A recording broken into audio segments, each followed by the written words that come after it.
I love 5-hour challenges. It's quick, it's fun, it's simple, it's to the point. It's like do or die in 5 hours. I like that. Ready? 3, 2, 1. I'll try learning Blender in 5 hours. So, my goal for the day is to learn Blender from scratch, create a 3D character on my own, and make something really cool with it that I've always wanted to do. Also, this episode is sponsored by a company that rhymes with the word schmilschmar. The first 1,000 people to sign up with the link below will get a 1-month free trial where you can actually follow the class which I've used in this video to learn Blender. Alright, so I'm gonna open up Blender. While that's opening up, I'm gonna open up my first class and get used to the tools. So I wanna use this class on Skillshare called Your First Day in Blender 3D. And this class is what, 35 minutes long. I cannot afford 35 minutes. So I need to watch this in like 1.25x or 1.5x so that speeds up.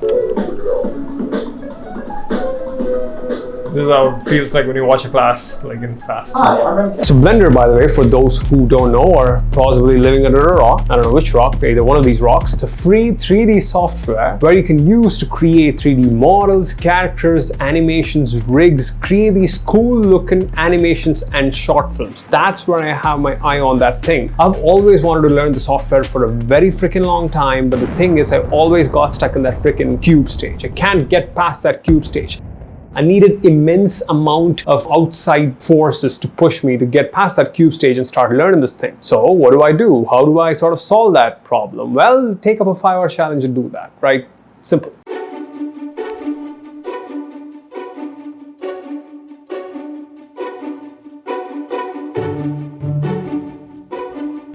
Finished the first class, so I'm just writing down like what 20% of the tools is going to give me 80% of the results. So you go to view, cameras, and then active camera, which is numpad 0. If I press 0 in and out, super, 0, so important. This is like super short summary of the things, like 4 things I need to take away from the first lesson. So right, so I don't have to go back and revise, and you know, if I miss something, I can just quickly come back to this. So the challenge started, right? Complete newbie right here. How do I go about using Blender? Well, apparently Blender works like this. Blender is sort of like a sculpting software. Think like back in the old days where they make these little toys, make them move and call them stop motion animated films. Blender is exactly like that, or most 3D animation softwares are like that, but they are digital. At first, you actually model a character. You model it with clay and you sculpt it, and you have this base structure that is sort of like a raw sculpture. And then you add colors on top of that thing. After that, you then sort of add textures to it, right? So that you have some texture on the character. And then after that, if you want to animate it, you just rig it and make it move like they do it in real life stop motion animated films. The first step of this process right now is to design the character that I was going to create. Basically what I'm going to do is I'm just going to look at the forms that he has used, because I don't want to create something that is too complex and just, you know, like to kill myself during this challenge, right? What if this is a unicorn frog? Okay, I don't think this counts as a frog. It's not a frog anymore.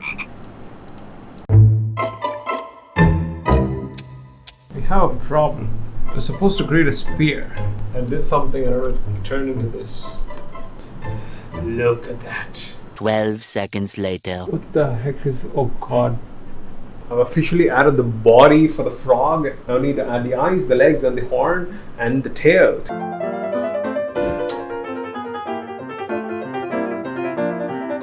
Anyways, I thought I was sort of probably, you know, after figuring out all that sculpting and the modeling part, I was over the biggest hump, right? Clearly I wasn't. My software crashed. Hey.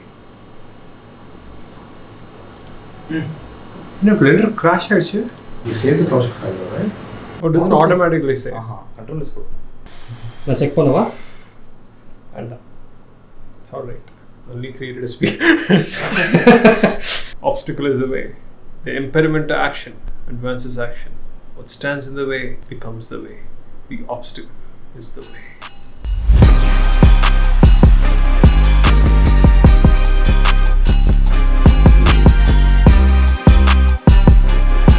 In that book, Obstacle is the Way, Ryan Holiday, the author who writes about Stoicism, often talks about what do you do? What do you do? You spend writing your novel for like 3 months and all of a sudden you lost the floppy disk. What do you do?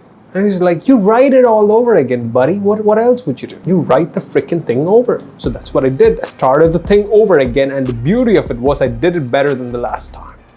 Dab. Murakami style. Because Murakami, the author, also did the same. He apparently wrote this beautiful chapter for one of his novels. He lost the floppy disk and then he wrote it again and he published it. The book became a bestseller and he was always wondering, was this new version of the previous writing, was it always good? Was it enough? Was it better than the last one that he wrote? Because he thought that was like the perfect version of the art. And then the lost chapter apparently appeared on the floppy disk again, and guess what? The newer version was much better. So he says, just like anything in life, art always has room for improvement. Towards the left, and I have actually created the base model for our character. I've modeled everything. This is how it looks like. And I even added all these cool little spikes. Oh, damn. Oh, okay. In case you didn't notice, my friend, I'm using a class from Skillshare. Yes, this video is sponsored by Skillshare. Yes, you might double click and sort of skip the sponsor segment, but I want to give you something really valuable that has helped me over the years. Look at this graph. Every single time I've learned a new skill over the years, my income and my career opportunities sort of increased. And this has been one of the most valuable things that I've learned. Skill stacking. First, I learned to draw, then I learned to edit videos, then I learned to storytell through videos, then I learned to communicate, then I learned to teach, then I learned animation, then After Effects, then filmmaking, and then I put it all together. I went from a broke artist doing things on his own to being able to work with all these cool people and running a studio and doing cool projects. All of this came from my want to just build skills on top of each other. I just started stacking skills, and every single time my skill stack grew, my opportunities grew. So Skillshare, an online learning platform for the whole bunch of classes on like productivity, design, creativity, arts, and even Blender, are offering 1 month free trial for the first 1,000 people who are going to click the link below in the description. I recommend you sort of take that opportunity, sign up for it, take 1 month, take one class, finish learning that one class, make one project so that you can add one skill to your skill stack this month, right? That will make you so much more productive than just mindlessly watching YouTube videos on the internet, even including this one.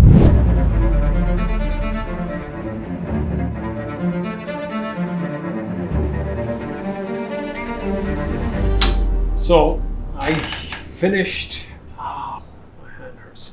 I finished creating that character, sort of, within 4 hours. But yeah, it was a very bad looking character. No, the character design was good. The colors was just horrible. Like it would be amazing. These are the kind of colors that I choose for my 2D illustrations, but this world is completely different. It's like the way you choose colors is basically different. So therefore, I'm going to sort of color this thing on Procreate and see if I can finish this thing and produce something nice within this 5 hours.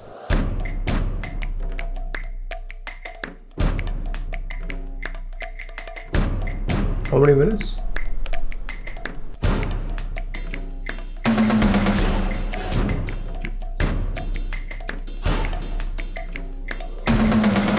Done.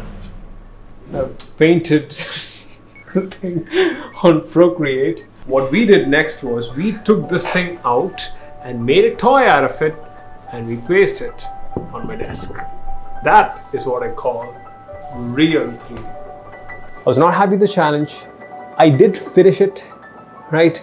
But it's not good. But the thing is this, I'll keep on trying. I'll keep on trying to get better at this thing. Apparently, I thought I'd be a Blender prodigy. I'm not a Blender prodigy. That was very disappointing, I'll tell you that. Yeah. But we'll always be trying.